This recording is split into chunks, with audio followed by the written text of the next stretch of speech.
सम्पूर्णमा नमस्कार। निकै नै लामो समय पश्चात एउटा भिडियो लिएर उपस्थित भएको छु। नेपाल सरकारले आर्थिक वर्ष 2082-83 को लागि बजेट भाषण गरिसकेको छ र जसमा राष्ट्र सेवक कर्मचारीहरूको महँगी भत्ता रु 5000 पुर्याउने घोषणा भएको छ। आजको भिडियो अन्तर्गत रहेर म आउने साउनदेखि सामुदायिक विद्यालयमा कार्यरत शिक्षकहरूको तलब भत्ता कसरी माग गर्ने र कति हुन्छ भन्ने सामान्य जानकारी यहाँहरूमाझ प्रस्तुत गर्न गइरहेको छु। जसको लागि माग फारम बनाउनको लागि प्रयोग हुने एक्सेल फाइल कसरी बनाउने भन्ने पनि म यो भिडियोमा सामान्य जानकारी यहाँहरूमाझ प्रस्तुत गर्न गइरहेको छु।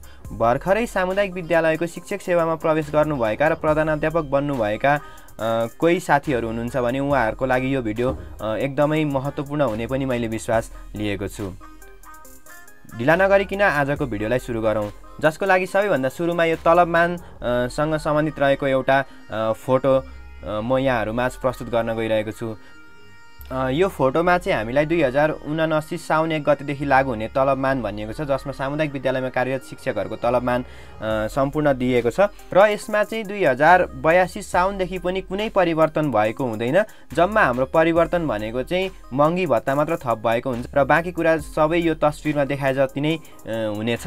र अब यसलाई तपाईँले यहाँनिर हेरेर अध्ययन गर्न सक्नुहुन्छ। यो थोरै समय अध्ययन गर्नुहोस्। त्यसपछि हामी अब एक्सेल फाइलमा चाहिँ कसरी चाहिँ तलब माग गर्ने भन्ने कुरामा चाहिँ म तपाईँहरूलाई थोरै जानकारी प्रस्तुत गर्न गइरहेको छु। जसको लागि मैले यहाँनिर एउटा एक्सेल फाइल बनाएको छु र यो चाहिँ म तपाईँहरूमाझ प्रस्तुत गर्न चाहन्छु। जस्तै मैले यहाँनिर एउटा एक्सेल फाइल बनाएको छु र यो चाहिँ एउटा माग फारमको रूपमा तपाईँहरूले देख्न सक्नुहुन्छ। जस्तै यो श्री नमुना माध्यमिक विद्यालय भन्ने मैले एउटा विद्यालयको नाम लिएको छु र यसमा ठेगानाहरू राखेको छु। शिक्षक तथा कर्मचारीको त्रैमासिक माग फारम भनेको छु र मैले यहाँ केही स्याम्पलहरू मात्र लिएको छु। जस्तै विद्यालयको ब्याङ्क खाता नम्बर यहाँ मैले राखेको छु र 2082 साउनदेखि असोजसम्मको निकासा माग भनेर एउटा भनेको छु। माग फारम बनाउँदाखेरि सबैभन्दा सुरुमा चाहिँ अब तपाईँले क्रम सङ्ख्या, शिक्षकको नाम, थर अनि पद अनि तह श्रेणी कुन श्रेणी हो, नियुक्ति मिति, बढुवा मिति, तलब स्केल, ग्रेड सङ्ख्या, ग्रेड दर, जम्मा ग्रेड रकम, ग्रेड सहितको रकम, कर्मचारी सञ्चय कोषको थप रकम, बिमा रकम, प्रह भत्ता, महँगी भत्ता, जम्मा तलब भत्ता, चाडपर्व खर्च लगायत जम्मा तलब भत्ता कति हुन्छ भनेर यसरी गणना गर्न सक्नुहुन्छ।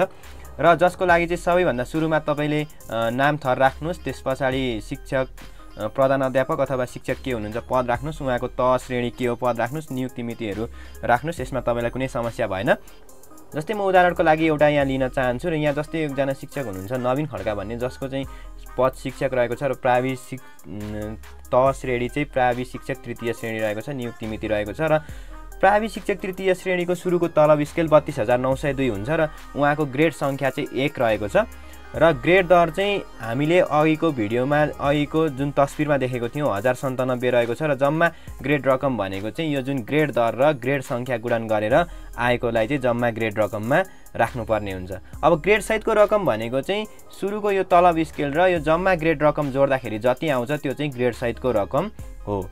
अब यो ग्रेड सहितको रकमको 10% चाहिँ कर्मचारी सञ्चय कोषको लागि थप रकम उपलब्ध हुने गर्छ, जुन चाहिँ हाम्रो कति रहेको छ 3349.90 पैसा रहेको छ।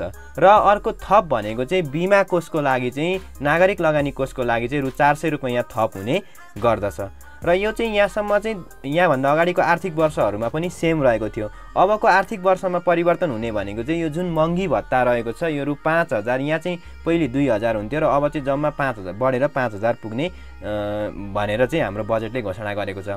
अब जम्मा तलब भत्ता भनेको चाहिँ एक महिनाको तलब भत्तामा चाहिँ के जोड्नु पर्यो त भन्दाखेरि जुन यो ग्रेड सहितको रकम प्लस यो कर्मचारी सञ्चय कोषको थप प्लस बिमा कोषको थप प्लस महँगी भत्ता सबै गरेर चाहिँ यो जम्मा तलब निकालिएको छ र 3 महिनाको चाहिँ यसैलाई 3 ले गुणन गरेर निकालिएको छ र चाडपर्व भत्ता भनेको चाहिँ खाइपाई आएको तलब बराबर, सरी यहाँनिर मिस्टेक भएको रहेछ, खाइपाई आएको तलब बराबर भनेको यो जुन ग्रेड सहितको रकम जति छ त्यति चाहिँ यहाँनिर चाडपर्व खर्चमा पनि थप्नुपर्ने हुन्छ।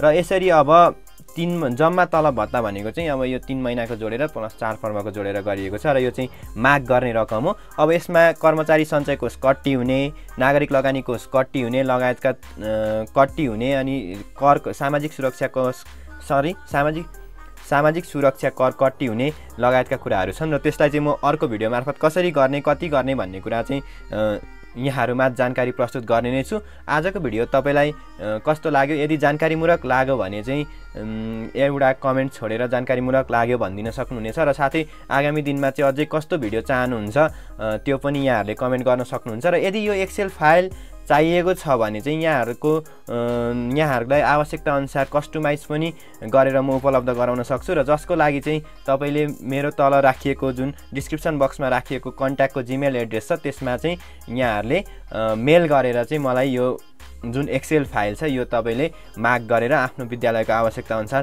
प्रयोग पनि गर्न सक्नुहुनेछ। आजको लागि भिडियो यति नै थियो र भिडियो कस्तो लाग्यो कृपया एउटा कमेन्ट छोडिदिनु होला र यहाँहरूको कमेन्टले नै मैले आगामी दिनमा चाहिँ अझै भिडियोलाई कसरी सुधार गर्दै लानुपर्ने हो, आफैले पनि धेरै कुरा सिक्नै बाँकी छ हो त्यो कुरा सिक्ने कुराहरूलाई यसमा लागू गर्दै चाहिँ म अगाडि बढ्न चाहन्छु। र आजको लागि भिडियो यति नै। हस्, धन्यवाद, नमस्कार।